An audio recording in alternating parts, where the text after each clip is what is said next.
Hey everyone, it's Steven for MEGATechNews.com, and today we have a special treat. We're hanging out with Samsung to look at two brand new products, as you can see on the table here.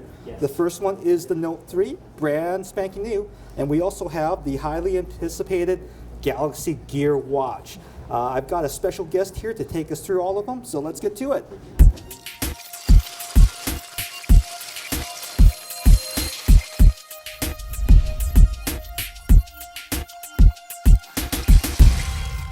So that special guest that we were talking about is Mr. Ken Price from Samsung. How's it going, Ken?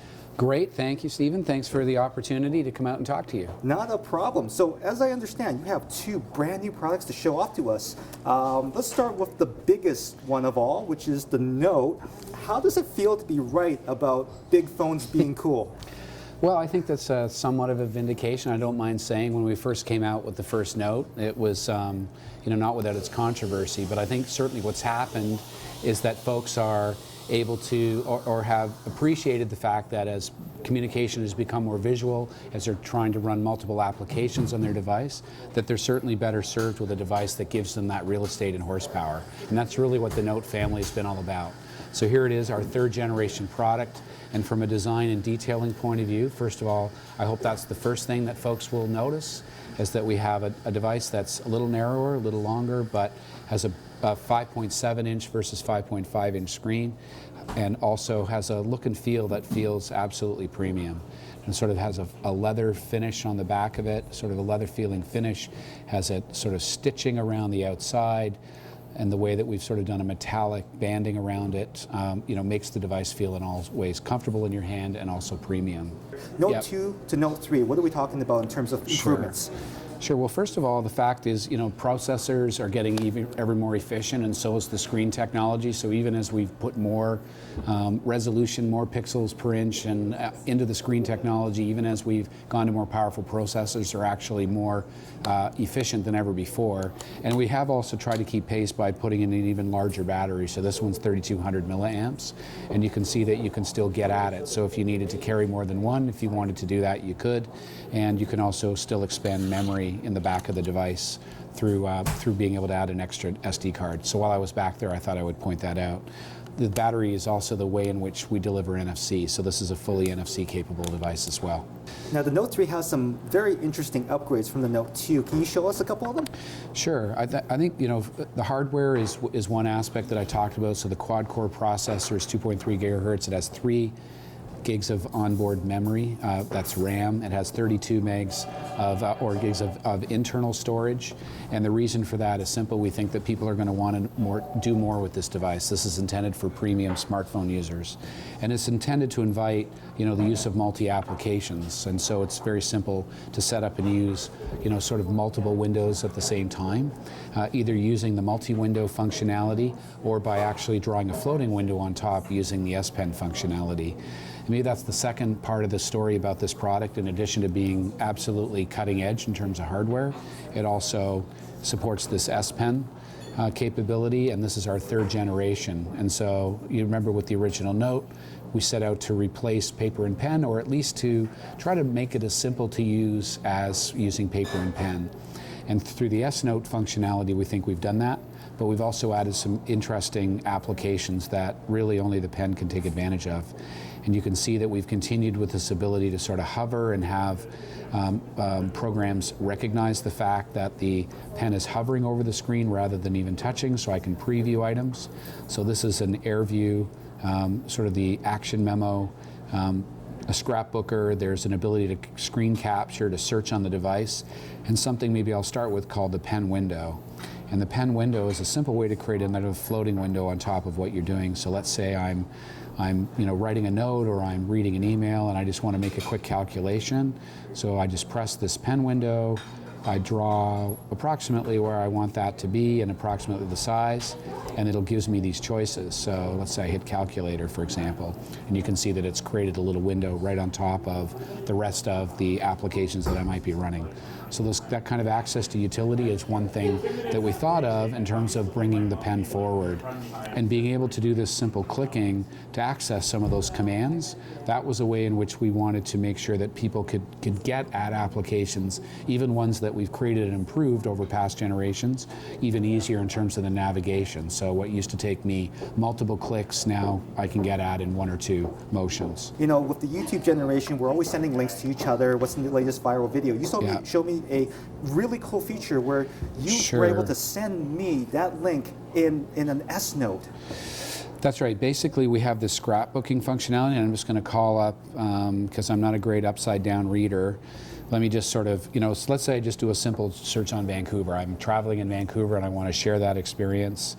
And so maybe I, choose one of these videos. Let's say, I'm not sure which one Vancouver, Canada Travel Guide. There we go. There's a free plug to whoever put that video up. But anyway, and then I want to actually, be able to share this because I think this is kind of a cool view.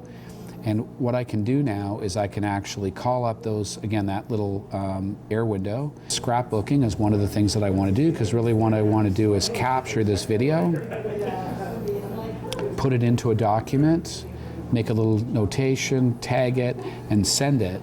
And folks that actually have this scrapbooking application, other note users will be able to see that and be able to play the video right in the scrapbook. So it's something that I can use for personal mementos, as well as being able to share with other note users. And if you're not a note user, you can actually just save this and it'll still send the image and all the notation. It'll sort of save it as a flat file and send that out so that I can still take advantage of this scrapbooking and make that a shared experience. Now, as far as pricing and availability in Canada, we're looking at October 4th for the That's right. Note 3, right? That's right. And as a cutting edge device, I think Canadians understand that this is intended for somebody that's going to be interested in kind of voice, text, and data plans that'll probably go with a full data plan of some sort, and this will be positioned with the other premium smartphones in terms of pricing. Now, you've got a couple of accessories that are launching with the Note. Can we have a look at those? Sure. So one thing that Samsung's been able to do is come out with this flip cover, and what the flip cover does is actually integrate with the actual cover on the back of the device, so that I can literally take the phone, take the backing off, and then put it and replace it with this sort of smart cover. And in this case, we even have a space for a business card holder, so as a more professional application. And so we have a version that's sort of without window, and then one that's that's about a $50 item, and for 65 bucks or so, you can step up to this S window cover. And what this does is it actually shows a window that will have notifications that would appear on the phone. So when the phone's at rest, it just powers the screen enough to give you sort of notifications in a small window. And so it's the convenience of kind of having that be able to be displayed while the phone is in basically a dormant state. So instead of picking up your phone, pulling out of your like your pocket, which now it's a little bit bigger, it's going to be a little bit more noticeable. You can keep it on your desk there and then just quickly glance without being rude to your guests. That's absolutely true. And in fact, we've even taken that one step further, and that leads us nicely into the next part of the big announcement, which is for the Galaxy Gear. In case people are afraid that this Galaxy Gear is huge, what I actually have it in is in the cradle that it comes in. So when you first get the Gear, the watch is sitting in a cradle that has NFC built in, so that I can pair it with the device, because it works as basically a Bluetooth device that's paired between the Galaxy Gear and the smartphone, in this case the Galaxy Note 3. The other functionality that this cradle has is on the back. You can see this sort of mini USB connector, and I just plug in the one comes with the actual Galaxy Gear, or the one that came with the phone. You just plug it in. That's how you get the charge. And that from a battery consumption point of view, the Galaxy Gear is intended for about 24 hours use on a single charge. It has an accelerometer in it, so I just sort of wake it up by moving it, and it's a normal gesture. I have it pointed at you for the demo purposes. I would normally, just wear this on my wrist. And as a quick tour from a hardware point of view, so this is a Super AMOLED screen. This is about 1.8 inches. It has an 800 megahertz processor in it. It has 4 gigabytes of memory. It's running on sort of a modified version of Android. Let's just put it that way. There's an open programming SDK, so that people can build apps, and I'll show you what that looks like in a minute. The strap is sort of an alloy, like a polyurethane rubber combination that is very durable because it's intended for active use and to be used in different weather situations that I'm sure Vancouverites will put it through their paces. There's actually functionality built into the strap. One of them is a 2-megapixel camera that sits on the front of really what would be the front of the device if I was wearing it in, let's say, that position. This allows me to take a quick snapshot because the whole part of the product, or what we imagined, is to think about transactions that would be better served if they were right at really literally as convenient as being at your wrist. So something that, let's say the phone is sitting in kind of a dormant state and I get a message. Now I can see that message here as opposed to having to have the phone on or be constantly glancing at the phone. Instead, it could be a more subtle way in which I get those notifications.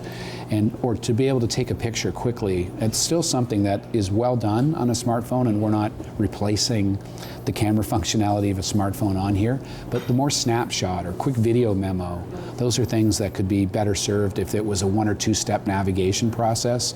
Lift up the phone device, swipe down, click, and away, and I've got a picture or a video happening. So you can see how that would be very convenient, and then to be able to store that in a limited way here, but intended to really to be pushed to the gallery on the device. The other thing you can do is, yes, you can make a call. So this isn't, Dick Tracy style. This is actually more works like a speakerphone. So you're able to actually have the mic and the speaker that are built into the band on the clip, and that has very good, pickup and reach.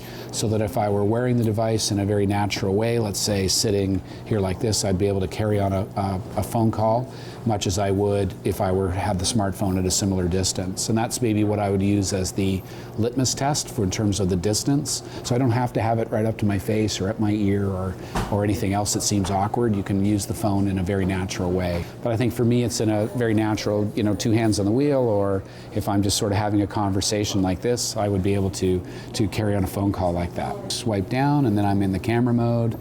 Gotta get my ugly mug out of there. And swipe back to get out of that screen, and I swipe up, and that puts me into the dialer. And again, there's no keyboard, but there's a dialer for it, because a lot of the way in which we imagine we'd use it as an S-voice, and I can either navigate through applications by swiping, but there are some and I can customize the order and the number of applications through the gear manager that's on the phone. So the companion software device is this, that runs on the actual Note 3 or the other supported devices. And that's able to manage settings and also does some of the navigation tutorial on it as well. And we hope that application developers will expand the usage, and so there's an entire apps, there are apps that are already kind of there that you can get at, and through the Samsung apps account, there are different categories of apps that we're going to have come into the device, and I think that will ultimately drive its ultimate adoption. So really what we were aiming for was to supplement, augment, improve some of the ways in which you're dealing with your mobile technology, and we felt that bringing something more intimate to you would be value add for people. Because it's very paired to the phones, it'll be where you find smartphones. So not in a more general way, but in a specific way around smartphone distribution, carrier shops, consumer electronics stores, and so on.